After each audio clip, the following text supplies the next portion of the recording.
Good evening सभी को। Good evening भाई, गुड इवनिंग। सबसे पहले तो आप लोग ये चेक कर लो कि आप लोगों की जो शीट नंबर 2 है वो अपलोड हो चुकी है। ठीक है, स्टडी मटेरियल में जाओ और एक बार देखो शीट नंबर 2 जो है वो मैंने अपलोड करवा दिया है कि शीट नंबर 1 के खत्म होने के बाद शीट नंबर 2 शुरू करेंगे। तो जितने बच्चों को समझ में आता है वो शीट नंबर 2 थोड़ा खुद से बनाने की कोशिश करेंगे। ठीक है, शीट नंबर 2 थोड़ा खुद से बनाएंगे और उसकी क्लासेस जो है मैं कल से स्टार्ट करूंगा। तो शीट नंबर 2 एक बार आप लोग देखो कि हाँ आप लोगों को अपलोड मिला है कि नहीं मिला है। स्टडी मटेरियल में देखो पहले, आप लोग स्टडी मटेरियल में देखिए क्या आपका शीट नंबर 2 जो है वो अपलोड हो गया है।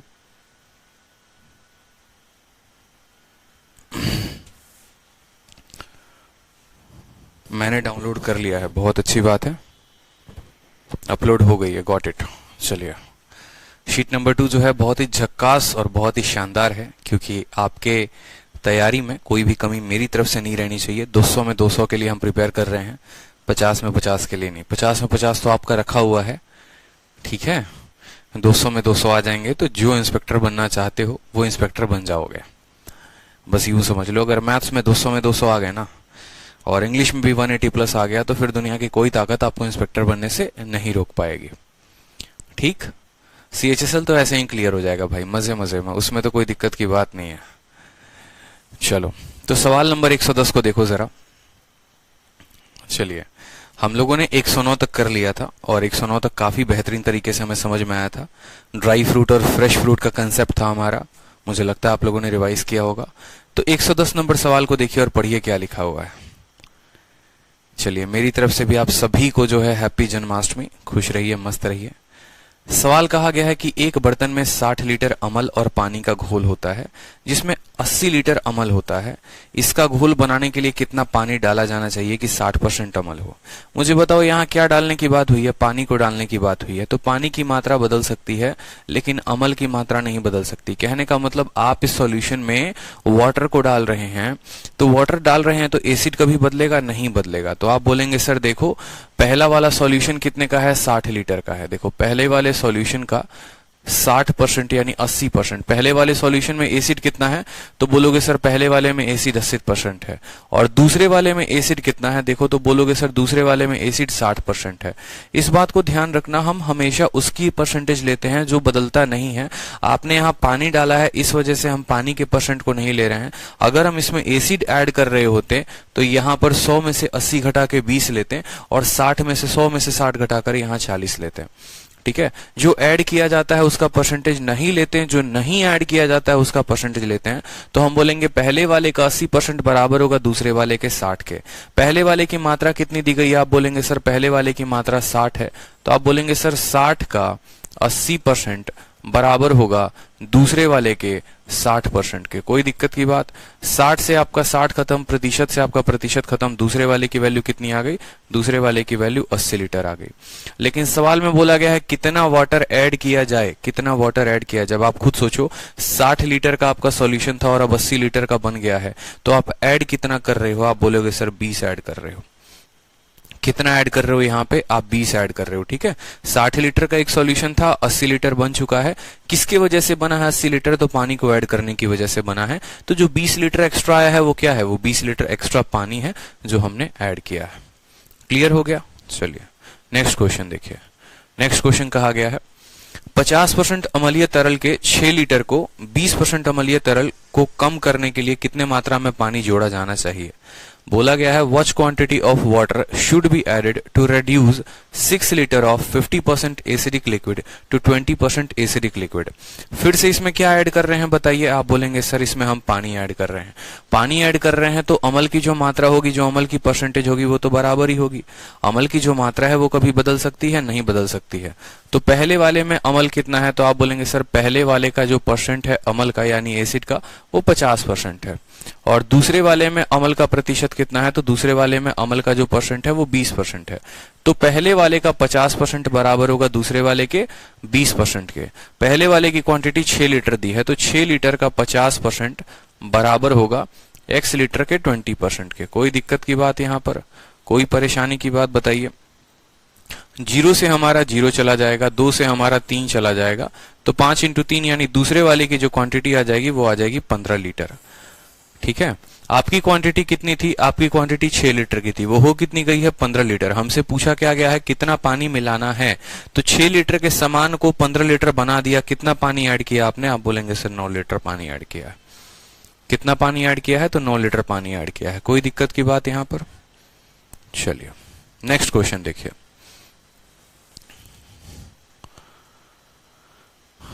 शिवांगी, पिछले क्लास में हमने एकदम इसका बेसिक बताया हुआ है, एक एक कहानी हमने बताई है। थोड़ा पिछले क्लास को भी आप रिवाइज करके आओ। आपके बहुत ज्यादा डाउट रहते हैं हर क्लास में, मैंने बहुत बार देखा हुआ है। ठीक है, शायद आप रिवीजन कम करते हैं। अगर आप रिवीजन पे कम ध्यान देंगे ना तो हर क्लास में आपकी जो हालात रहेंगे वो यही रहेंगे। सिंपल सा तो बोला गया है कि एक 6 लीटर का सॉल्यूशन है जिसमें आपको 50% एसिड है। दूसरा जो है सॉल्यूशन कितने का है नहीं पता, लेकिन उसमें एसिड 20% है। तो हम यहाँ पर सीधी सी बात करते हैं, पानी को डाल रहे हैं, पानी को डाल रहे हैं तो एसिड की मात्रा कभी नहीं बदल सकती है। तो एसिड की मात्रा बराबर एसिड की मात्रा। पहले में एसिड 50%, दूसरे में एसिड 20%। पहले वाले की मात्रा 6 लीटर दी गई है तो 6 लीटर का 50% बराबर होगा दूसरे के 20% के। तो दूसरा वाला जो है वो 15 लीटर का आ गया। अब एक जो बोतल था उसमें 6 लीटर सामान था, दूसरा बोतल आ गया जिसमें 15 लीटर सामान हो गया है। और 6 से 15 कब हुआ है? जब इसमें हमने पानी मिलाया है। तो आप बताओ कितना पानी मिला रहे हो? जाहिर सी बात है 6 लीटर का सामान 15 लीटर हो गया, यानी 9 लीटर मिलाया गया है। और 9 लीटर क्या मिलाया गया है? पानी मिलाया गया है। तो वहीं पूछा गया है कितना पानी आपने इसमें मिलाया है। ठीक है, चलिए नेक्स्ट क्वेश्चन देखिए, क्वेश्चन नंबर 112। क्वेश्चन नंबर 112 में क्या कहता है? क्वेश्चन नंबर 112 में कहता है मोहन अपने वेतन का 14% बचाता है जबकि सोहन 22% बचाता है। यदि दोनों को समान वेतन मिलता है और सोहन 1540 रुपए बचाता है तो मोहन की बचत क्या होगी? अब देखो यहाँ पर मान लो हमारा एक मुन्ना है और हमारी मुन्नी है। मुन्ना और मुन्नी जो है दोनों की इनकम बराबर है। मुन्ना हो गया और मुन्नी हो गई, दोनों की दोनों इनकम क्या है? बराबर है। पहला वाला मुन्ना जो है अपनी सैलरी का 14% बचाता है और सोहन अपनी सैलरी का 22% बचाता है। ठीक है, दोनों की जो तनख्वाह है वो बराबर है। दोनों की तनख्वाह बराबर है, इसमें कहीं कोई शक की बात नहीं। किसी की तनख्वाह ज्यादा है, किसी की तनख्वाह कम है। ठीक, कोई दिक्कत नहीं। सोहन 1540 रुपए बचाता है, तो बताओ मोहन की जो सेविंग होगी वो क्या होगी? मोहन की जो सेविंग होगी वो क्या होगी? बताइए। सोहन की सेविंग दी गई है और मोहन की सेविंग पूछी गई है।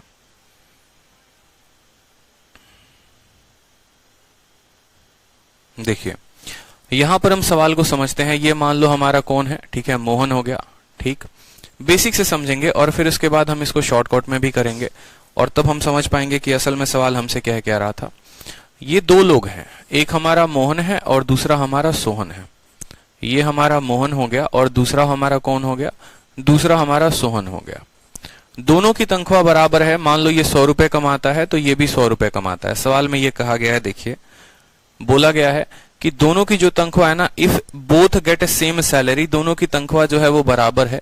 मोहन 14% बचाता है, सोहन 22% बचाता है।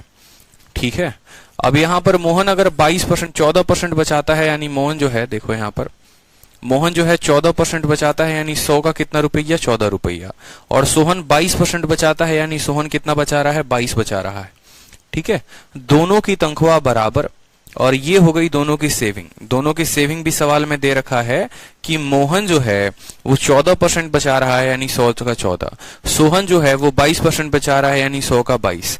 सवाल में बोला गया है कि यदि सोहन 1540 रुपए बचाता है, यानी यदि सोहन की जो बचत है, ये 22 यूनिट की जो बचत है वो 1540 है, तो बोला गया है बताओ मोहन जो बचाएगा वो कितना बचाएगा, ये पूछा गया है। मतलब 22 यूनिट का मान दिया गया है और 14 यूनिट का मान आपसे पूछा है, बस ये कहा गया है। 22 यूनिट का मान दिया गया है और 14 यूनिट का मान पूछा है। तो अगर आप बेसिक से बोलेंगे तो बोलेंगे सर देखो 22 का जो मान है, देखो 22 यूनिट का मान कितना दे रखा है सवाल में? 1540 दे रखा है। यानी 1 यूनिट का मान अगर हम बोलेंगे सवाल में तो 22 का 7 गुना 154 70 होता है। 1 यूनिट का मान 70, कितने यूनिट का मान निकालना है? 14 यूनिट का मान निकालना है। तो 70 इंटू 14 यानी आ जाएगा हमारा 940। एकदम बेसिक से हमने इसको समझा कि अगर दोनों 100 रुपए कमाते थे, ये 14 यूनिट कमा रहा है, ये 22 यूनिट, 22 का मान दिया गया है, 14 का मान हमसे पूछा है। कोई दिक्कत यहां पर? अब हम इसको मान लो अगर हम शॉर्ट में करेंगे तो कैसे करेंगे? देखो दो लोगों की तनख्वाह बराबर है। ठीक है, एक की बचत दी गई है और दूसरे का बचत पूछा हुआ है। तो सोचो कि अगर उनकी तनख्वाह बराबर होगी, ठीक है।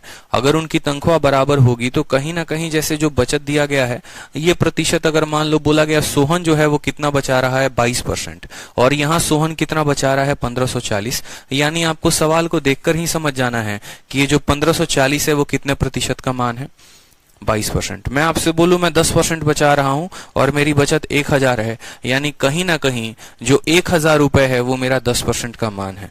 तो कहीं ना कहीं ये जो 1540 है, आप बोलोगे सर ये जो 1540 है, ठीक है, ये ही 22% का मान है। यही वैल्यू जो है वो कितने की मान है, 22% की। समझ में आ रहा है कि नहीं आ रहा है? सोहन यहां बोला जाता है 22% बचाता है और यहां बोला जाता है रुपए में 1540 है, तो ये 22% ही 1540 के बराबर है, ये प्रतिशत ही इसके बराबर है। तो बोलोगे देखो ये जो 1540 है ये कितने की वैल्यू है, जितने की वैल्यू होती है उतना नीचे लिखते हैं।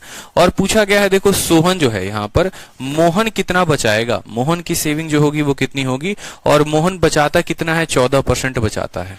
मोहन बचाता कितना है, 14% बचाता है। तो आप बोलोगे देखो अगर 22% का मान दिया गया है, 14 का निकालना है, तो जितने का दिया होता है उतना नीचे होता है और जितने का निकालना होता है उससे गुना करते हैं। 22 से काटोगे तो 70 बार में कटेगा और 14 इंटू 70 कितना हो जाएगा, 980 हो जाएगा। ठीक है, कोई दिक्कत की बात? तो एक लाइन में आप इसको लिख सकते हो ऐसे। ठीक है,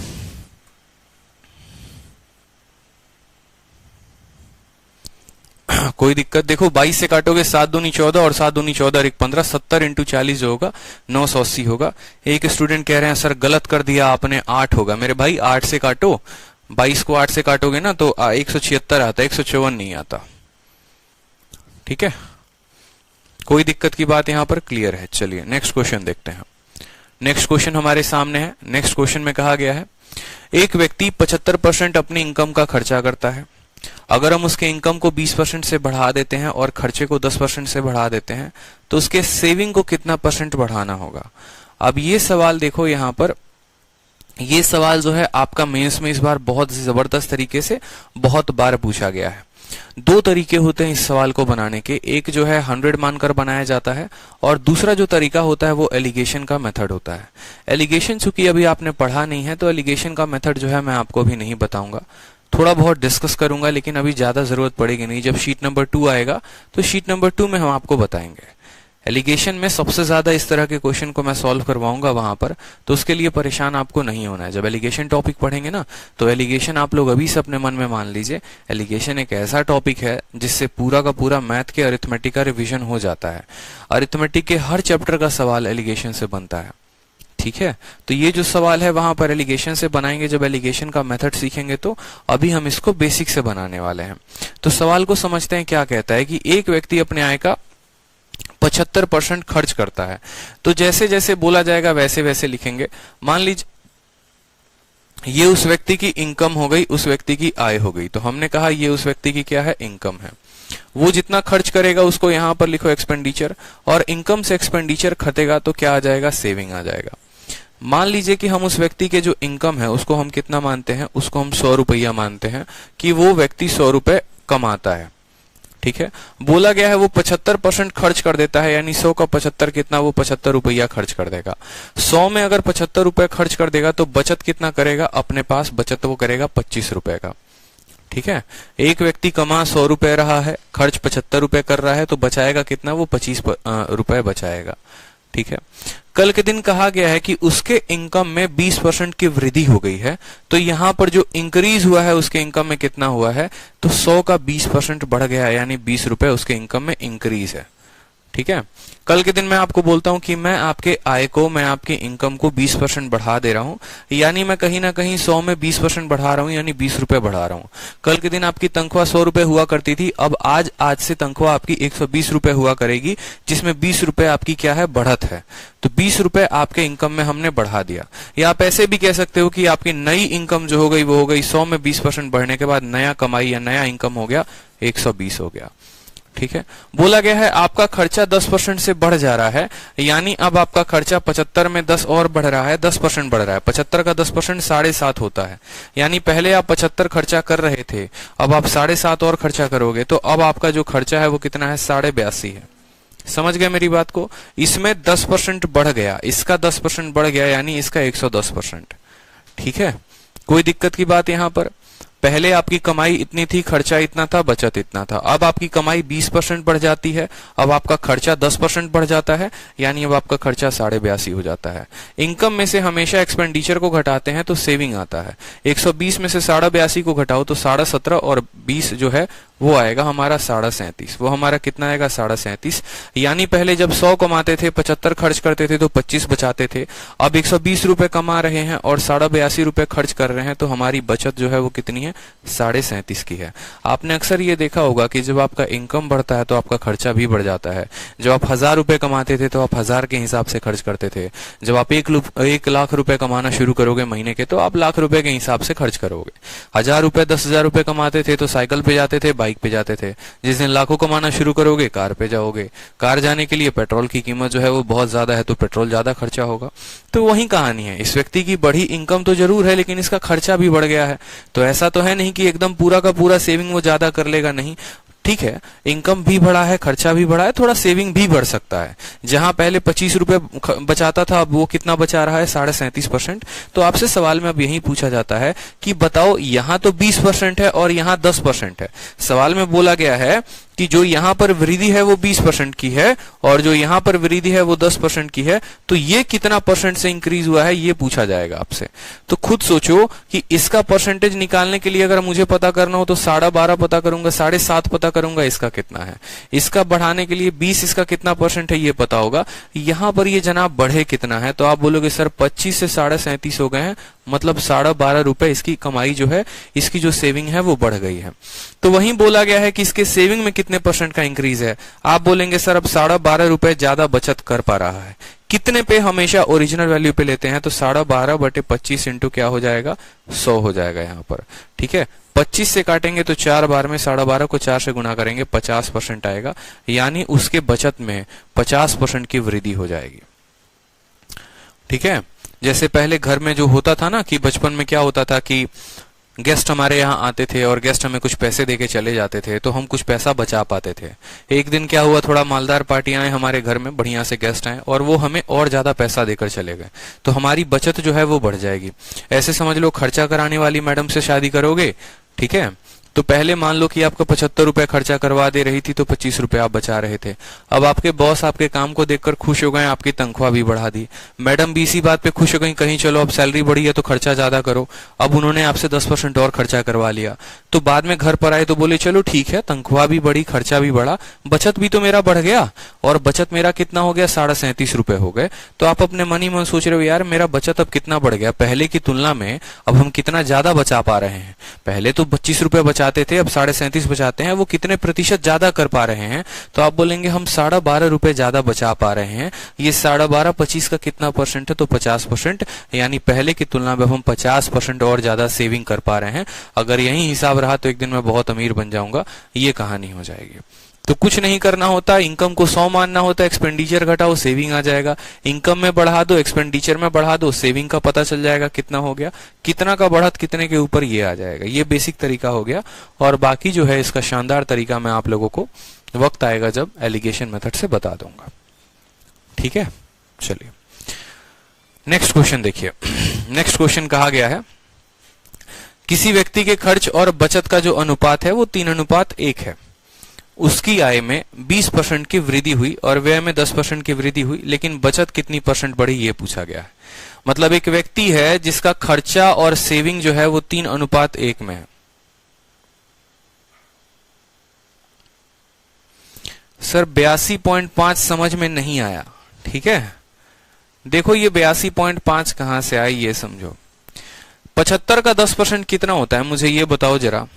75 का 10% कितना होता है? 75 का 10% कितना होता है? 7.5 होता है कि नहीं होता है, बोलो। तो पहले 75 खर्चा कर रहे थे, अब 10% ज्यादा कर रहे हो, यानी 75 में 7.5 रुपए ज्यादा खर्च कर रहे हो, तो अब 82.5 रुपए खर्च कर रहे हो, ये कहा गया है सवाल में। ठीक है, उतना परेशान नहीं होना है, छोटी सी बात है, यहाँ पर कोई बहुत बड़ा यहाँ पर नहीं बोला गया है साइंटिफिक थ्योरी। अगला सवाल समझाऊंगा तो और अच्छे से समझ में आएगा। देखो जैसे सवाल में कहा गया है कि आपके खर्चे और आपका सेविंग का जो अनुपात है वो 3:1 है। कोई दिक्कत नहीं है, 3 चीजें लिखनी होती हैं वो तीनों लिखेंगे, इनकम लिखना होता है, सबसे पहले हमने इनकम लिखा, इनकम के बाद हमने लिखा यहाँ पर एक्सपेंडिचर यानी जो खर्चा है, और फिर हमने लिखा सेविंग। ठीक है, कोई दिक्कत की बात, हमने लिख दिया यहाँ पर सेविंग कि हम बचत कितना कर पा रहे हैं। बोला गया है कि जो आपका खर्चा है और आपका जो सेविंग है वो 3:1 में है, यानी जो आपका खर्चा है और जो आपका सेविंग है वो 3:1 में है। अब ये देखो, जब भी आपका 3:1 बोलेगा ना, तो ये 3:1 को आप ये भी लिख सकते हो कि 30 और 10 है। ठीक है, आप 3:1 को ये भी लिख सकते हो कि 300 और 100 है। यानी इस अनुपात को चाहे तो हम ऐसे भी लिख सकते हैं और चाहे तो हम ऐसे लिख सकते हैं। कारण क्या है, 0 से 0 कट जाएगा तो फिर से 3:1 हो जाएगा, दोनों 0 से दोनों 0 कट जाएगा तो फिर से 3:1 हो जाएगा। 0 हम इसमें इसीलिए बढ़ाते हैं ताकि हमारा कैलकुलेशन आसान हो जाए। तो सवाल में हमसे बोला गया है कि इनका जो अनुपात है वो 3:1 है, तो हमने कहा ठीक है 3:1 है, कोई दिक्कत नहीं है। 3:1 को हम इसको ये भी लिख सकते हैं, 3 को 300 रुपए लिख सकते हैं, और हम यहाँ पर 1 को कितना लिख सकते हैं, हम 1 को 100 रुपए लिखते हैं। अब मान लो कि मैं वो आदमी हूं, ठीक है, जिसने 300 रुपए खर्च किए हैं और 100 रुपए बचाए हैं, तो खुद सोचो कि मेरी इनकम यानी मेरी जो आय होगी वो कितनी होगी। कोई भी व्यक्ति का जो पैसा बढ़ता है, जो उसकी इनकम बढ़ती है, वो दो ही चीजों में बढ़ती है, या तो खर्चा होता है और नहीं तो वो बचा पाता है। इसके अलावा कोई तीसरा सोर्स नहीं होता जहां पर उसके पैसे जाते हैं। जो खर्च होते हैं उसके अलग अलग रूप होते हैं, फीस में देगा, किराए में देगा, खाने में देगा, अलग अलग चीज में। तो सारा का सारा खर्चा जो है इसका 300 रुपए का है, और सारा का सारा बचत जो है वो इसका 100 रुपए का है। यानी इसकी जो कमाई होगी 300 प्लस 10 होगी, यानी 400 रुपए होगी। और आपको ये भी बात पता है कि हमेशा याद रखो, इनकम बराबर एक्सपेंडिचर प्लस सेविंग, इनकम बराबर एक्सपेंडिचर प्लस सेविंग, जिसको आप ये भी कह सकते हो कि इनकम में से अगर हमने एक्सपेंडिचर घटा दिया तो सेविंग आ जाएगा। कोई दिक्कत की बात, ये हमेशा आपको पता होना चाहिए। यानी कोई व्यक्ति अगर 300 रुपए खर्च कर रहा है, 100 रुपए कमा रहा है, तो उसकी इनकम कितनी हो गई, 400 हो गई। अब जैसे जैसे सवाल में कहा गया है वैसे वैसे हम बढ़ेंगे। बोला गया है उसके इनकम को 20% बढ़ाया गया है, उसके इनकम को 20% बढ़ाया गया है, उसका इनकम क्या है, 400 है। अब देखो 400 को 20% बढ़ाया गया है, तो 400 का 20% पता करो कि 400 का 20% कितना होगा। तो एक तो हो गया कि 9वीं 10वीं कक्षा वाले बच्चों की तरह कर रहे हो कि 400 इंटू 20/100, 2 जीरो से 2 जीरो निकाल रहे हो तो बोलोगे सर 80 आया। और एक हो गया कि हाँ ऑफिसर वाली बात करते हो और ऑफिसर बनने वाली सोच रखते हो, तो सीधा बोलोगे कि सर जैसे 400 है, अब देखिए सर 400 का 10% निकालना है, तो 10% निकालना है तो पीछे से एक अंक के बाद डेसिमल लगा देंगे, यानी ये 40 हो जाएगा। ठीक है, फिर 400 का 10% निकालना है, 40 हो जाएगा। फिर 400 का 10% निकालना है, 40 हो जाएगा। सिर्फ 10 का बोलेगा तो 40, 20 का बोलेगा तो 40 और 40 80, 30 का बोलेगा तो 40 40 40 120। इस तरीके से निकाला जाता है। कल के दिन मान लो 400 का 25% बोले तो 400 का 10% कितना हो गया, 40 हो गया। फिर 400 का 10% कितना हो गया, 40 हो गया। और 25% में हमारा आता है 10%, 10% और फिर आता है 5%। अगर ये 10% है तो 5% कितना होगा, 5% 20 होगा। तो बोलोगे सर 60 होता है। तो छोटी छोटी चीजें ध्यान रखा करो, ये मत बोला करो सर सारा 82 कहां से आ गया, ये कहां से आ गया। वो मैंने आपको बताया है कि यहां पर बोला गया है 20% बढ़ा है, तो 400 का 10% 40 होता है, तो 20% का मतलब कितना हो गया, 80 रुपए इसकी तनख्वाह बढ़ा दी गई है। यानी अब ये कितना कमाएंगे, ये कमाएंगे अब 480। ठीक है, बोला गया है खर्चे को भी 10% आपने बढ़ा दिया है। आप खर्चा पहले 300 करते थे, अब आप इसमें 10% ज्यादा करेंगे। ठीक है, अभी हमने बताया किसी भी चीज का 10% निकालने का मतलब पीछे से एक अंक कम कर दो, यानी इसका खर्चा 30 रुपए अब बढ़ गया है। पहले 300 खर्चा कर रहा था, अब 30 रुपए और खर्चा करेगा, यानी अब 330 रुपए खर्च करेगा। कोई दिक्कत की बात, अब कितना करेगा, 330 रुपए करेगा। कितना करेगा, 330 रुपए। कोई दिक्कत यहां पर 10% बढ़ने का मतलब क्या है कि ये 310% अपने आप का बढ़ गया, यानी 330% हो गया। ठीक, अब कोई व्यक्ति कमाता 480 रुपए है। ठीक है, कोई व्यक्ति, जैसे आपको पता है इनकम बराबर एक्सपेंडिचर प्लस आप सेविंग लिखते हैं, तो अगर आपको ये एक्स की वैल्यू चाहिए तो 480 में से 330 को घटाओगे तो आप बोलोगे सर एक्स की वैल्यू कितनी आ जाएगी, 150 आ जाएगी। x की वैल्यू कितनी आ जाएगी बताओ, 150 आ जाएगी। ये आपको ऐसे भी सोचना पड़ेगा कि जो आपका सेविंग होता है, आप अपने इनकम में से खर्चे को घटा दीजिए तो आपका सेविंग आ जाएगा। 430 में से 330 को घटा दीजिए तो आपका कितना आ जाएगा, 480 में से 330 को घटा दीजिए तो 150 रुपए आ जाएगा। अब खुद आप अपने प्यारी प्यारी आंखों से देखिए यहाँ पर कि पहले आप कितना खर्चा करते थे, पहले 100 रुपए बचाते थे, अब कितना बचाते हैं, 150 रुपए बचाते हैं। आप कितना ज्यादा बचा पा रहे हैं, आप बोलेंगे सर अब 50 रुपए ज्यादा बचा पा रहे हैं, ये हमारी बचत है। तो बोला गया है कितने % से आपका सेविंग बढ़ गया है, तो आप बोलेंगे सर सेविंग जो बढ़ा है वो 50 बढ़ा है। और ये 50 जो बढ़त होती है ये इसका ओरिजिनल वैल्यू कितने पर रहता है, तो ओरिजिनल वैल्यू 100 पर रहता है। तो 50 की बढ़त 100 के ऊपर, तो 50/100 × 100, 100 से 100 खत्म, उत्तर आ जाएगा 50%। कोई दिक्कत की बात। बढ़त कितने की है, तो 50 की है, कितने के ऊपर है, तो 100 के ऊपर है, तो 50/100 × 100 हो जाएगा हमारा करेक्ट आंसर। ठीक है, चलिए अगला सवाल देखिए। अगला सवाल कहा गया है कि मोहन का जो खर्चा है और जो उसका सेविंग है वो 5:1 में है। खर्चे को 25% बढ़ाया गया, सेविंग को 15% बढ़ाया गया है, तो परसेंटेज जो है वो एक्सपेंडिचर में कितना होगा। तो ये सवाल मैं एक आप लोगों के लिए दे रहा हूं, आप लोगों को ये करके आना है, PGW है। ठीक है, ये सवाल घर के लिए है, आपको घर पे करना है, सेम पैटर्न पर है, तो मुझे नहीं लगता कोई दिक्कत होने वाली है। एक्सपेंडिचर और सेविंग का अनुपात 5:1 दिया है, 500 और 100 रुपए मान लेना, जिसके चलते इनकम आपकी 600 रुपए हो जाएगी। और जिसमें जितना जितना % बोला है बढ़ाने को, आप उतना % बढ़ाना और खुद से सॉल्व करने की कोशिश करना। इसी वजह से एक ही पैटर्न पर 3 सवाल दिए हैं, जिसमें 2 हमने बता दिए हैं आपको। ठीक है, और ये जो है हमने आपको यहाँ पर दिया हुआ है। अब 116 नंबर प्रश्न को देखिए। 116 नंबर प्रश्न क्या कहता है आपसे। सवाल में कहता है कि 2 नंबर का जो अनुपात है वो 5:7 है। दोनों नंबर को हम बढ़ाते हैं कितने से, 8 से, तो हमारा रेशियो 7:9 हो जाता है। तो बताओ दोनों संख्याओं का जो जोड़ है वो कितना होगा, पुरानी संख्याएं कितनी होंगी और नई संख्याएं क्या क्या होंगी। दोनों बात हमसे पूछा गया है।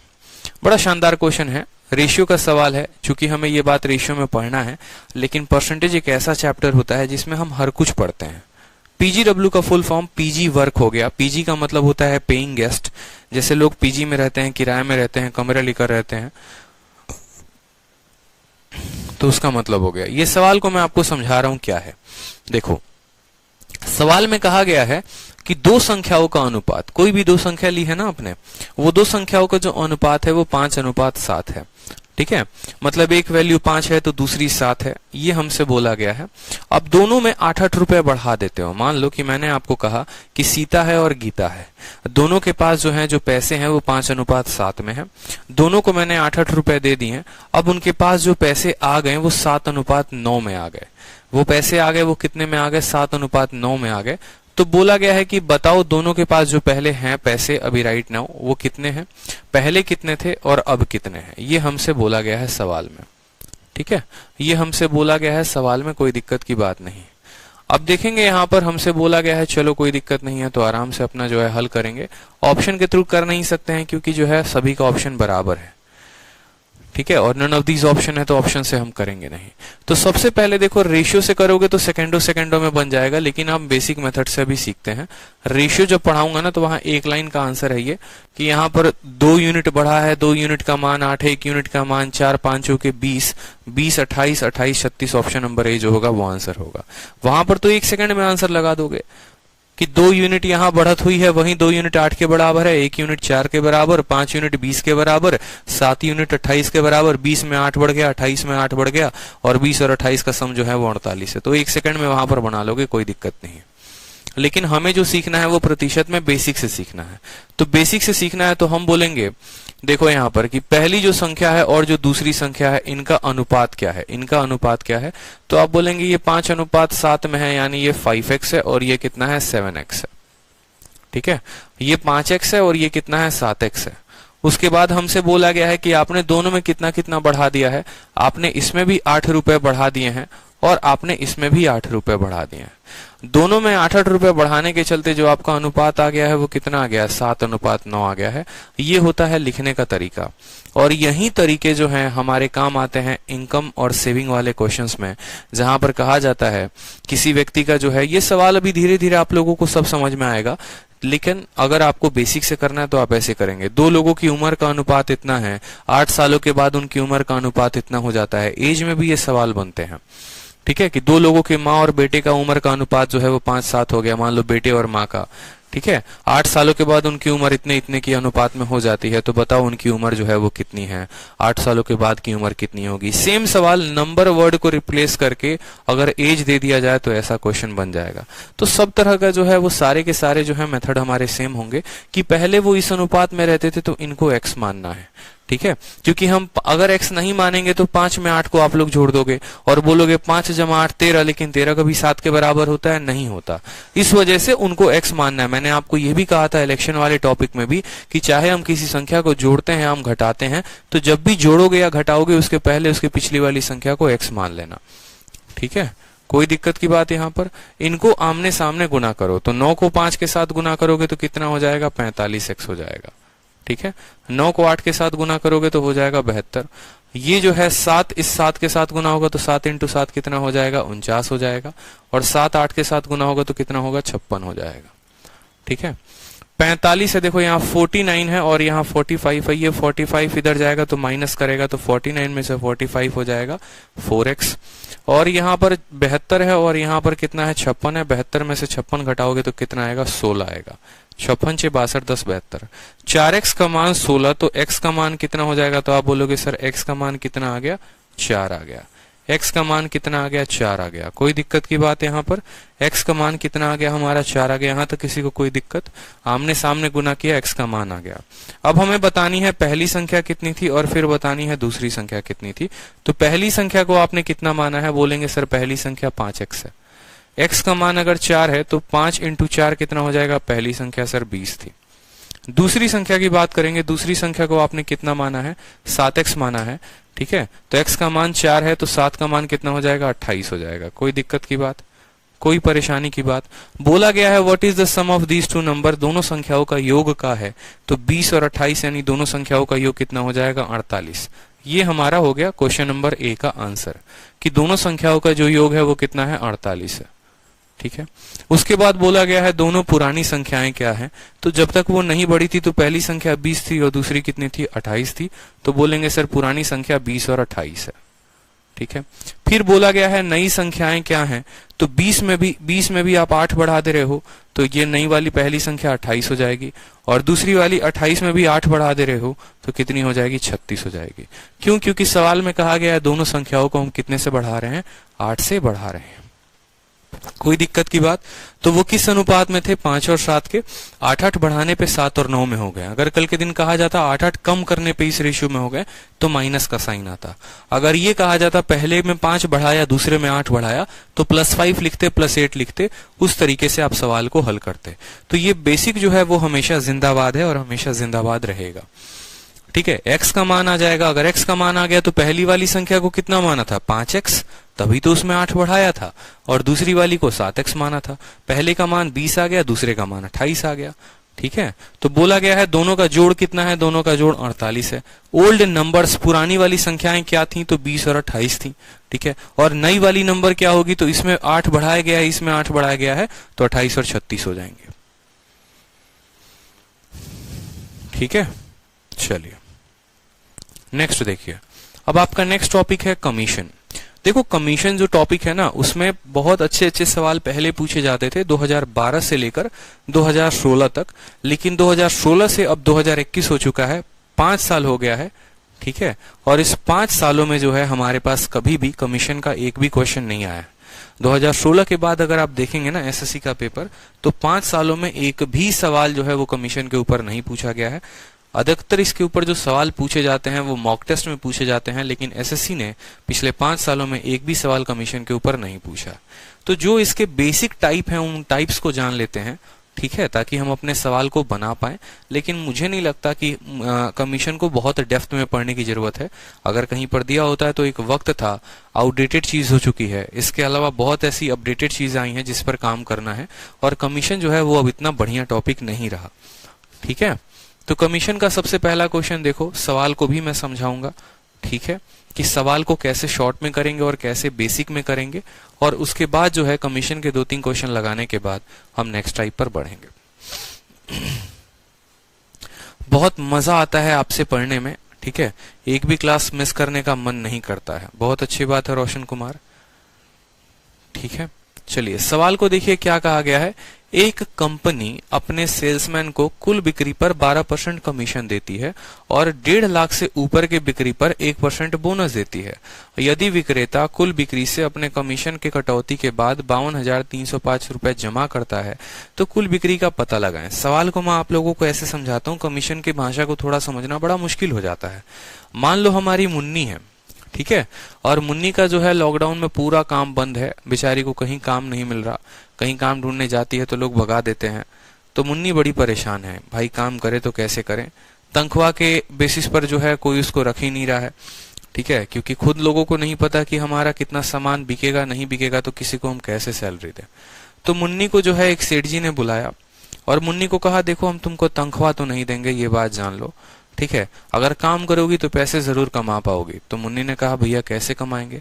तो मुन्नी बोली कि देखो, जो सेठ जी हैं वो बोले कि देखो हमारा एक सामान है, मान लो हमारा मोबाइल है और मोबाइल का बिजनेस चल रहा है, या मोबाइल की जगह आप अपने मन में कुछ भी सोचते हैं कि कोई पर्टिकुलर चीज का बिजनेस है, ठीक है, जैसे मान लो मोबाइल हो गया, लाइट हो गया, गन हो गया, बंदूक हो गया, कुछ भी हो गया, मान लो बंदूक का बिजनेस हो गया कि बंदूक का बिजनेस चलता है।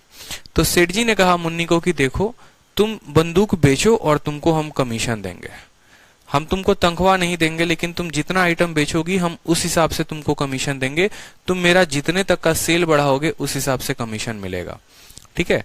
जो पैसे मिलते हैं ना किसी भी एम्प्लॉय को, 2 तरीके से मिलते हैं। एक तो पैसा आपका ये हो गया कि सैलरी होती है, और दूसरा हो जाता है बोनस। जैसे आप कॉल सेंटर में अगर आपने कभी काम किया होगा तो आपको पता होगा कि एक तो 10-12 हजार रुपए की तनख्वाह जो होती है वो होती है, और दूसरा कंपनी ये कहती है कि तुम जितने ज्यादा हमारे सिम बेचोगे या जितने ज्यादा हमारे कस्टमर बनाओगे तो पर कस्टमर के हिसाब से 50 रुपए 100 रुपए ऐसे करके आपको मिलते हैं। ये सब कहानी चलती है, वो कमीशन की होती है, ठीक है। तो यहां पर भी मुन्नी के सामने सेम ऑफर है। मुन्नी के सामने बोला गया कि देखो तुम्हारे जो, मान लो अगर तुम 1 लाख रुपए कमाती हो, 2 लाख रुपए मेरा 2 लाख रुपए का मेरा अर्निंग करती हो, तुम जितने रुपए का मेरा अर्निंग करोगी, तुम अगर मुझे 1 लाख रुपए कमा कर दोगी, तुम अगर मुझे 2 लाख रुपए कमा कर दोगी, तो उसमें मैं तुम्हें 12% दूंगा कमीशन। सवाल में बोला गया है एक कंपनी अपने सेल्समैन को यानी सेठ जी मुन्नी को टोटल बिक्री पर 12% कमीशन देते हैं। अगर मुन्नी 1 लाख रुपए कमाती है तो उसका 12% मुन्नी का होता है, ठीक है। तो यहां पर चलो ठीक है, अब मान लो कल के दिन ऐसा कहानी क्या हुआ कि मुन्नी ने 10,000 रुपए कमाए, तो 10,000 का 12% मिलेगा। तो सेठ जी ने सोचा कि चलो मुन्नी कमाई कर रही है, इससे और कैसे कमाया जाए, इससे जो है इसको और कैसे प्रोत्साहित किया जाए कि ये और पैसे कैसे कमा सके। क्योंकि देखो क्या होता है, बोनस बढ़ता है तो एम्प्लॉय का काम करने का मन भी बढ़ता है कि वो और अच्छे से काम करना शुरू करता है। अभी तो सिर्फ सेठ जी ने ऐसा कह दिया कि चलो इस दुकान में जितने की भी बिक्री होगी उसका 12% तुम्हारा, लेकिन कल सेठ जी ने एक और टेक्निक अपनाया और उन्होंने कहा कि सुनो एक काम करो, ठीक है, 12% तो हम तुमको देंगे ही देंगे, लेकिन अगर मेरी बिक्री 1.5 लाख रुपए से ऊपर की हो गई, अगर मेरी बिक्री 1.5 लाख रुपए से ऊपर की हो गई, यहां पर जो है 15,000 दिया गया है, 1.5 लाख नहीं होगा 15,000 होगा, यहाँ 1.5 लाख नहीं है, यहाँ 15,000 है, इसको करेक्ट करो, यहाँ पर ये 1.5 लाख नहीं है 15,000 है, हिंदी में जो है ना गलत दिया गया है। अगर मेरी बिक्री, ठीक है, अगर मेरी बिक्री 15,000 से ऊपर हो गई, ठीक है, 15,000 से ऊपर की बिक्री पर 1% तुम्हें हम अधिक देंगे। 15,000 से ऊपर तुम जितना कमाओगे उस पर 1% रुपया तुम्हें अधिक दिया जाएगा।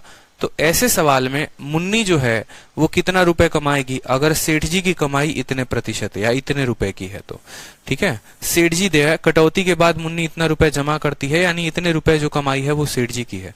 तो सेठ जी की कमाई दे दी गई है और बोला गया है मुन्नी का पता लगाओ कि मुन्नी जो है वो कितना कमाएगी, लेकिन यहाँ बोला गया है कुल बिक्री का पता लगाओ। अब समझो, मुन्नी पैसा कमाएगी दुकान में, मुन्नी टोटल पैसे पर 12% लेगी ही लेगी सेठ जी से। अगर 1 लाख रुपए की कमाई है तो उस पर 12% पूरा का पूरा लेगी, और 15,000 से ऊपर की कमाई पर वो बोलेगी चलो देखो हिसाब कैसे होगा। मान लो आप सभी समझो कि आप लोग अभी मुन्नी के स्थान दुकान पर हो और आपके कोई मालिक हैं। आप लोगों ने पूरे महीने भर कमाया और आप लोगों ने मान लो 1 लाख रुपए कमाया। तो 1 लाख रुपए कमाया तो अब हिसाब की बारी आई है। आप बैठे हैं, आपके सेठ जी बैठे हैं। आप उनसे क्या बोलेंगे? सेठ जी आपने वादा किया था मैं जितना कमाऊंगा उसका 12% देंगे। सेठ जी बोले हाँ भाई ये तो वादा किया था। तो 1 लाख रुपए का तो 12% आपका ऐसे बन ही जाता है, मतलब 12,000 रुपए आपके बन जाते हैं। ठीक है, 1 लाख रुपए अगर आपने कमाए हैं, पूरी दुकान में 1 लाख रुपए अभी रखे गए हैं आपके सामने, तो उसमें से 12,000 आप अपना निकाल लेंगे, ऐसा कि ये तुम्हारा 12% है। कोई दिक्कत की बात? ठीक है। उसके बाद फिर आप सेठ जी से दूसरी पॉइंट आप अपनी रखेंगे, दूसरा बात रखेंगे, बोलेंगे सेठ जी आपने ये कहा था कि 15,000 से ऊपर हमारा जितना भी कमाई होगा उसका 1% मेरा। तो ये 1 लाख रुपए हैं सेठ जी। ठीक है, शुरू के 15,000 पर मेरा कोई हक नहीं बनता है, वो शुरू के 15,000 पे आप रखिए। लेकिन 15,000 से ऊपर जितनी भी कमाई है, यानी टोटल कमाई 1 लाख की है, उसमें 15,000 से ऊपर जो अमाउंट है यानी 85,000 रुपए, इस 85,000 का भी हमको 1% चाहिए सेठ जी। आप बोलोगे कि नहीं बोलोगे? बोलो। आपके मालिक ये कहते हैं कि 15,000 से ऊपर तुम जितना भी कमाओ उसका 1% तुम्हारा। ठीक है, यानी अगर आप 16,000 कमाते हो तो सिर्फ 1,000 पर आपको 1% मिलेगा। ठीक है, क्योंकि 15,000 से ऊपर की बात हुई है। उस 15,000 में आप हाथ नहीं लगा सकते, डाका नहीं डाल सकते। अगर आप 20,000 रुपए कमाओगे तो वो जो बोनस मिलेगा वो सिर्फ और सिर्फ उस 5,000 पर मिलेगा। अगर आप 25,000 कमाओगे तो बोनस सिर्फ उस 10,000 पर मिलेगा, उस 15,000 को टच नहीं करना है। वो सेठ जी का हक है, वो सेठ जी लेंगे। तो इस तरीके से क्या हुआ, आपकी कमाई बनती है एक टोटल बिक्री पर और दूसरी कमाई बनती है 15,000 से ऊपर वाले अमाउंट पर। तो इन दोनों को जोड़ दोगे तो आप बोलोगे सर ये मेरी टोटल कमाई है। आपकी कमाई एक साइड हो गई और सेठ जी की कमाई एक साइड हो गई। अगर हम दोनों की कमाई को जोड़ दें तो पता चल जाएगा दुकान में बिक्री कितने की हुई है। सवाल में कहा गया है सेठ जी ने इतने रुपए कमाए हैं। ठीक है, तो पूछा गया है टोटल बिक्री जो होगा वो कितना होगा, यानी इनके पैसे में अगर हम मुन्नी का भी पैसा जोड़ दें तो पूरी दुकान की बिक्री निकलकर हमारे पास चली आएगी। सवाल पूरा अच्छे तरीके से स्ट्रक्चर समझ चुके हो ना? अब जरा एक बार बेसिक से देख लो और फिर इसका जो है शानदार तरीका देखो, ट्रिक देखो कि ये सवाल को ट्रिक से करोगे तो कैसे करोगे। ठीक है, ये सवाल को अगर ट्रिक से करते हो तो कैसे करते हो वो भी देख लो। पहले तो इसका हिंदी जो है वो करेक्ट किया जाए।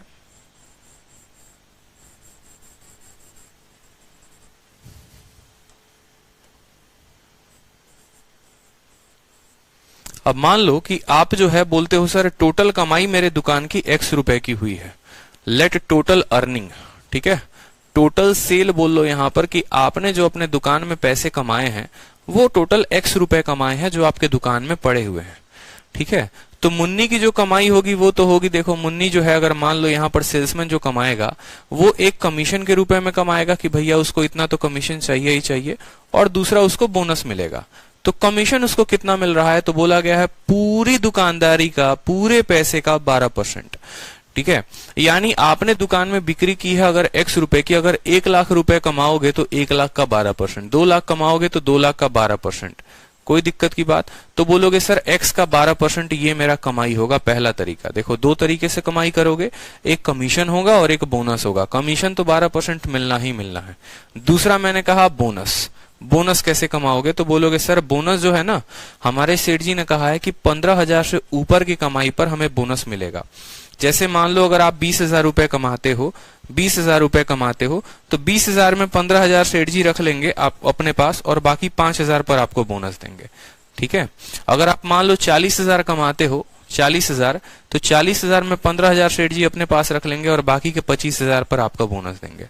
ठीक है, तो अगर आप X रुपए कमाते हो तो सेठ जी उसमें से 15,000 रख लेंगे तो आपको कितना देंगे बताओ? 20 में से 15 गया 5, 40 में से 15 गया 25, तो X में से 15 जाएगा, यानी X माइनस 15,000 पर वो आपको बोनस देंगे। यही वो पॉइंट है जहां पर 90% बच्चे फेल हो जाते हैं और इस पॉइंट को नहीं पकड़ पाते हैं। इस वजह से हमने पूरा समय देकर आपको ये पॉइंट समझाया कि ये बात आपको ध्यान रखना है कि X माइनस 15,000 पर बोनस मिलेगा। बहुत बच्चे 15,000 इंटू 1% कर देते हैं, वो गलती करते हैं। तो जो बोनस मिलेगा ना उसमें से देखो टोटल पैसे में से 15,000 निकाल दो, उस पर बोनस मिलेगा, यानी इसका कितना परसेंट? 1%। ठीक है, टोटल पैसे का 12% और टोटल पैसे में से 15,000 कम कर देंगे, उसका 1%। ये जो हो गया वो बोनस हो गया। मुन्नी हो गया या आप हो गए, कोई भी हो गए, आपकी जो टोटल अर्निंग आएगी, आप जो पैसा कमाएंगे वो कमाएंगे अपना कमीशन और बोनस से। यही दो तरीके की आपकी कमाई होगी। कमीशन हो गया x का 12% और बोनस हो गया आपका इतने का 1%। कोई दिक्कत की बात? सेल्समैन जो है इतना रुपए डिपॉजिट करता है कमीशन टोटल सेल से, ठीक है। अब मैंने आपको क्या समझाया था? मैंने आपको समझाया था कि अगर मान लो सेल्समैन इतना रुपए जो है वो जमा करता है बैंक में, या इतना रुपए अगर वो सेठ जी को देता है, इसका मतलब क्या है कि उसने टोटल सेल्स में से अपनी कमाई को घटा देगा। देखो, मान लो ये हमारे सेठ जी हैं, ठीक है, ये हमारे जो हैं ये सेठ जी हैं। मान लो यहां पर ऐसे बोल देते हैं कि ये हमारा ओनर है दुकान का, ठीक है, और ये हमारी मुन्नी है, ठीक है, और ये हमारा टोटल अर्निंग है दुकान में कि हमें पैसा कितना मिला है। तो टोटल जो पैसा होगा वो दो ही लोगों में तो बटेगा, एक सेठ जी ले जाएंगे और मुन्नी ले जाएगी। अगर मान लो मुन्नी की कमाई जो है वो 10,000 है, सेठ जी की कमाई 40,000 है, तो टोटल कमाई दुकान में 50,000 की हुई है, ठीक है। तो ऐसा कहा गया है कि सेठ जी के पास इतने रुपए हैं, ठीक है, सेठ जी के पास, सेल्समैन के पास जो है वो कितने रुपए हैं, ठीक है, सेल्समैन ने इतने रुपए जो है वो दे दिए हैं, अपने रुपए काटकर इतने रुपए, सेल्समैन डिपॉजिट इतना, सेल्समैन ने इतना रुपए डिपॉजिट कर दिया अपने कमीशन को काटकर। अब आप बोलेंगे, अपने डेटा में देखोगे तो आप बोलोगे सर टोटल कमाई को हमने कितना माना है, तो टोटल कमाई को हमने x माना है, ठीक है। मुन्नी जो है अपना कमीशन काटकर इतना रुपया दे देती है, तो ये किसकी कमाई है? ये हमारी सेठ जी की कमाई है, 52,305 रुपए। और मुन्नी की कमाई कितनी है? तो मुन्नी की ये दोनों कमाई है। तो आप बोलोगे सर टोटल कमाई बराबर ओनर की कमाई प्लस मुन्नी की कमाई। तो टोटल कमाई बराबर ओनर की कमाई प्लस मुन्नी की कमाई। तो बोलोगे सर टोटल कमाई x की है, जिसमें सेठ जी की कमाई जो है वो 52,350 रुपए की है, और प्लस मुन्नी की कमाई कितनी है? तो x का 12%, यानी x इंटू 12/100, ठीक है। यहां पर ये x का 12% हो गया, प्लस x माइनस 15,000 का 1%, तो x माइनस 15,000 का क्या हो जाएगा? 1% हो जाएगा, यानी इंटू 1/100। कोई दिक्कत की बात? टोटल सेल बराबर सेठ जी की कमाई और मुन्नी की कमाई, कोई शक यहां पर? अब आप 100 को हर किसी को गुना करना शुरू कर दो, 100 से गुना करना शुरू कर दो। तो 100 को 100 से इसको गुना करोगे तो ये हो जाएगा 100x, ठीक है। इसको 100 के साथ गुना करोगे तो 52, 35, 0 और 00 आ जाएगा। इसको 100 के साथ गुना करोगे तो ये बन जाएगा 12x, और 100 के साथ गुना करोगे तो ये हो जाएगा x माइनस 15,000। कोई दिक्कत की बात? ठीक है। 12 और 1 कितना हो जाएगा? 12x और 1x 13x हो जाएगा। 100 में से 13 जाएगा तो बोलोगे सर 87x हो गया, ठीक है। कोई दिक्कत की बात? इसमें से कितना घटाना है? इसमें से 15,000 घटाना है, तो इसमें से जो है वो 15,000 घटा दो। 0 0 0 0 2 2 और 5। कोई दिक्कत की बात? तो कितना आ गया हमारा? इतना आ गया वैल्यू। सवाल में हमसे क्या बोला गया है? सवाल में हमसे बोला गया है कि आप जो है बताइए टोटल सेल कितना है, यानी आपसे x की वैल्यू पूछी गई है। 87 से आप इसको काटो जरा। 87 से कितनी बार में कटेगा? 87 से 6 बार में। 7 6 42 और 8 6 48, 6 बार में कटेगा आपका। तो जो x की वैल्यू आएगी वो आएगी 60000। कितनी आएगी? 60000। ये आपका टोटल सेल हो जाएगा। ये क्या हो जाएगा? ये आपका टोटल सेल हो जाएगा, ठीक है। ये टॉपिक जो है वो कमीशन है, परसेंटेज में ही पढ़ते हैं। टोटल सेल x माना, कमीशन हमारा 12% हो गया, बोनस हमारा इसका 1% हो गया। तो टोटल सेल बराबर सेठ जी की कमाई और मुन्नी की कमाई, और टोटल सेल x की वैल्यू कितनी आ गई? 60,000 आ गई। ये था इसका बेसिक तरीका। लेकिन अगर आप इसी सवाल को शॉर्ट में बनाते, स्मार्ट अप्रोच लगाकर बनाते, तो देखो आप कैसे बोलते। एक लाइन में आंसर टिक करते और क्या बोलते वो भी समझ लो, ठीक है। अब एक लाइन में आंसर टिक करने का भी तरीका समझ लो, तो उसके बाद कभी दिक्कत नहीं होगी।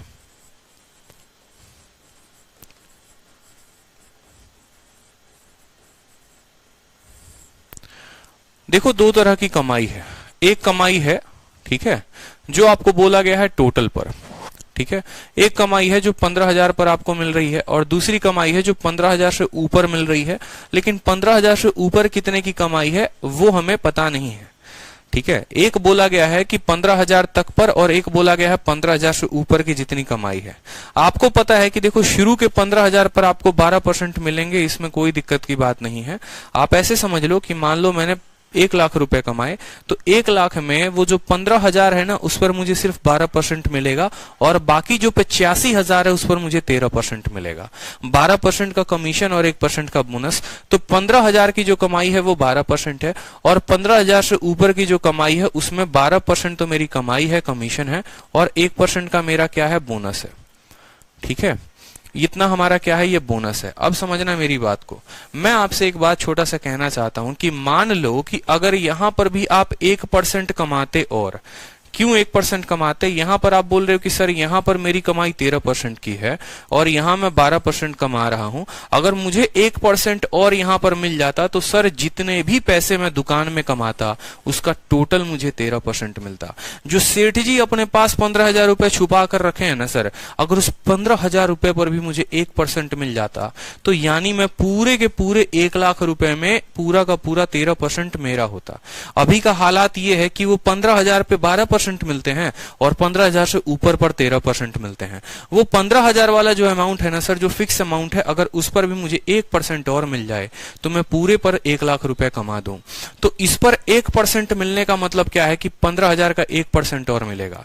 तो 15,000 का आप खुद मुझे बताओ 1% कितना होता है, तो बोलोगे सर 15,000 का 1% 150 रुपए और होता है।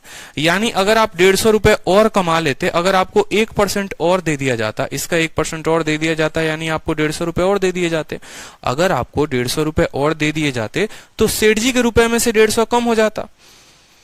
अगर मान लो आप 200 रुपए और कमाओगे तो सेठ जी में से 200 कम हो जाएगा, 500 कमाओगे उनमें से 500 कम हो जाएगा, 1000 कमाओगे उनमें से 1000 रुपए कम हो जाएगा। यानी आप बोलोगे 52,350 में से 150 कम कर दो तो बोलोगे सर 52,250 रुपए हम सेठ जी को देते। ठीक है, देते कि नहीं देते? आपने इस पे भी 13% कमा लिया, इस पे भी 13% कमा लिया, यानी आपकी कमाई 13% हो गई। 100% टोटल कमाई थी जिसमें 13% आप कमा रहे हो, तो सेठ जी कितना कमा रहे हैं? सेठ जी 87% कमा रहे हैं। अगर आपकी कमाई निकालनी है तो 13 से गुना कर देंगे और अगर टोटल कमाई निकालनी है तो 100 से गुना कर देंगे। तो ये आपका उत्तर आ जाएगा। 87 से काटेंगे तो यहाँ 0 है ना, यहाँ 0 आएगा। 87 से काटेंगे तो 6 बार में कटेगा, 600 इंटू 0, 60000 हमारा आंसर होगा। बात खत्म। फिर से एक लाइन में समझ लो मैं क्या कहना चाहता हूं। मैं ये कहना चाहता हूं कि 15,000 तक के कमाई पर 12% बनते हैं और 15,000 से ऊपर के कमाई पर 13% बनते हैं। मैंने कहा अगर इस पर 1% और आ जाए तो बोलोगे सर टोटल कमाई पर 13% हमारा मिल जाएगा। इस पर 1% आने का मतलब है 150 रुपए आपके पास और आना और 150 रुपए सेठ जी के जेब से आना। तो इसमें से 150 रुपए आपको और दे दिए जाए, यानी 52,350 रुपए में से अगर आपको 150 रुपए और दे दिए जाए तो सेठ जी को सिर्फ मिलेगा 52,200 रुपए। और ये 52,200 रुपए जो जाएगा उनके पास 87% जाएगा। 13% आपने रख लिया, 87 जाएगा। 87 का मान इतना है तो 100 का मान कितना होगा? तो ये हमारा आंसर होगा। ऑप्शन नंबर जो है D is the correct answer. अगला सवाल और जल्दी आप बना पाओगे और वो भी देखो कैसे। अगला सवाल एकदम सेकंडों में उड़ाओगे और बिल्कुल भी कोई कष्ट नहीं होगा। बोला गया है एक कंपनी अपने सेल्समैन को कुल बिक्री पर 10% कमीशन देती है, ठीक है, और 10,000 से अधिक के बिक्री पर 2.5% बोनस देती है। तो आप क्या बोलोगे? यार ये 10,000 पर मुझे जो बोनस मिल रहा है इस पे तो सिर्फ 10% मिल रहा है, लेकिन अगर इससे ज्यादा की कमाई करता हूं तो 12.5% मिलेगा। 10% का कमीशन, 10% का कमीशन और 2.5% का बोनस। शुरू के 10,000 पर 10% और उससे ऊपर की कमाई पर जितना भी होगा मुझे 2.5% ज्यादा मिलेगा, 12.5 मिलेगा। ठीक है, और इतना होने के बाद अगर विक्रेता इतने रुपए कमाता, अब देखो यहां ये बोला गया है कि सेल्समैन इतना कमाता है, यहां ये नहीं कहा गया है कि जो है सेठ जी इतना कमाते हैं, यहां ये बोला गया है विक्रेता इतना कमाता है। अब आप क्या बोलेंगे? आप बोलेंगे देखो मेरे कमाई का मतलब क्या हो गया, ठीक है, अगर मुझे यहां पर देखो 2.5% है ना, देखो यहां पर मुझे 12.5 मिल रहा है और यहां 10 मिल रहा है। अगर यहां 2.5% और मिल जाता है, अगर यहां 2.5% और मिल जाता है तो शान से हम बोलेंगे कि भैया टोटल कमाई पर मेरा 12% है, टोटल कमाई पर मेरा 12% है। समझ रहे हो? तो 2.5% और मिलने का मतलब क्या हो गया? देखो 10,000 का 1% 100 रुपया होता है तो 2.5% कितना होता है? 250 रुपया होता है। यानी कल के दिन अगर मानो आपकी मम्मी फोन करके पूछती हैं बेटा कमाई का क्या सीन चल रहा है, आप अपनी मम्मी को क्या समझाते हो? मम्मी अगर 250 रुपए मुझे और मिल जाए तो मैं पूरा 12.5% कमाना शुरू कर दूंगा अपने कंपनी का। अपने कंपनी में जितनी भी कमाई होगी उसका 12.5% इतना होगा। तो मम्मी बोलेगी बेटा आज कितना कमा रहा है? इतना कमा रहा है। आप क्या बोलोगे मम्मी अगर इसमें 250 रुपए इसमें 250 रुपए मुझे और मिल जाए तो मेरी कमाई जो है वो क्या हो जाएगी, पूरे कंपनी का 12.5% हो जाएगी। 2875 में 250 को जोड़ो तो 2800 और 2000 3000 हो गया, ठीक है, यानी 3125 रुपए। जिस दिन मुझे 3125 रुपए मिलने शुरू हो जाएंगे ना, यूं समझ लेना कि मैं 12.5% मैंने कमाना शुरू कर दिया है। यानी ये जो भी कमाई होगी ये 12.5% की होगी। टोटल सेल बोला गया है, यानी आपसे बोला गया है 100% कितना हो गया, ठीक है। आप काटो यहां से 0 लेकर जाओगे तो 0 हो जाएगा, 25 से काटोगे 25 से 5 बार में, 25 से काटोगे 40 बार में। 3125 का 40 गुना देखो आप यहाँ पर, 125 का 4 गुना 500 और 3000 का 4 गुना 1200, तो आपका हो जाएगा यहाँ पर, ठीक है, 25,000 गुना करो यहाँ पर,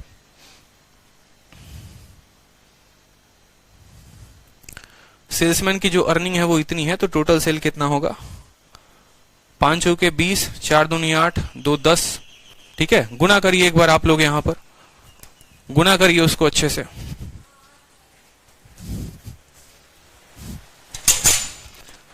मल्टीप्लाई करो एक बार, कितना हुआ, 5 चौके 20 के 0 दो हाथ में, ठीक है, 4 दूनी 8, 2 10 के 0 एक हाथ में, 4 एकम 4 1 5 और 4 3 के 12, 12,500। टोटल सेल जो आएगा वो कितना आएगा, 12,500। 10,000 से ऊपर की बिक्री पर 2.5%, 10,000 से ऊपर की बिक्री पर 100 250 आ गया,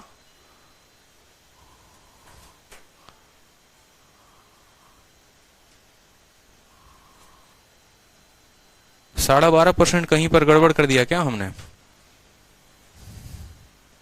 8 से गुना होगा ये, 12.5% का मतलब होता है एक मिनट यहां पर ये ना, अगर 12.5% की वैल्यू है, अगर ये 12.5% की वैल्यू है और हमें जो है पता करनी है कितनी, 100% की, अगर हमें पता करनी है 100% की, तो देखो 12.5 का मतलब क्या होता है, 1 होता है, 12.5% का मतलब क्या होता है, 1/8 होता है। यानी अगर ये 1 की वैल्यू है, अगर ये 1 की वैल्यू है तो हमें जो है वो 8 की वैल्यू बतानी है, ठीक है, हमें जो है वो 8 की वैल्यू बतानी है। 12.5% का मतलब होता है 1/8। अगर आपको 12.5% मिल रहे हैं, यानी आपको 1 यूनिट मिल रहा है और आपको 8 का पता करना है, 3150 को जब 8 के साथ गुना करोगे, 8 पचे 40, 8 दूनी 16, 4 20, 8 एकम 8 2 10, 8 तिरके 24 और 1 25, 25,000 रुपए आपके आएंगे। ऑप्शन नंबर बी जो होगा वो करेक्ट आंसर होगा, ठीक है। कोई दिक्कत की बात यहां पर, यहां से 250 रुपए अगर और मिलते हैं तो उसको 3125 रुपए ज्यादा मिलेगा। 3125 जो है वो 12.5% की कीमत है, ठीक है। 12.5% का मतलब क्या होता है, 12.5% का मतलब होता है कि वो 1/8 होता है। बट्टे में कितना होता है, 8 होता है, टोटल का 1/8। अगर वो 1 का मान है तो 8 का कितना होगा, यानी 25,000 जो होगा वो करेक्ट आंसर होगा। तो आज की क्लास को जो है वो यहीं पर वाइंड अप करते हैं, और कल की जो क्लास होगी उसके शुरू के 2-3 सवाल जो है मैं आपको यहाँ पर करवा दूंगा, ठीक है। बिल्कुल, जो 2-3 क्वेश्चंस बच गए हैं वो कल की क्लास से शुरू करेंगे, और कल की क्लास से शीट नंबर 2 भी जो है वो हम शुरू करने वाले हैं। तो आज की क्लास को यहीं पर वाइंड अप करते हैं। Thank you.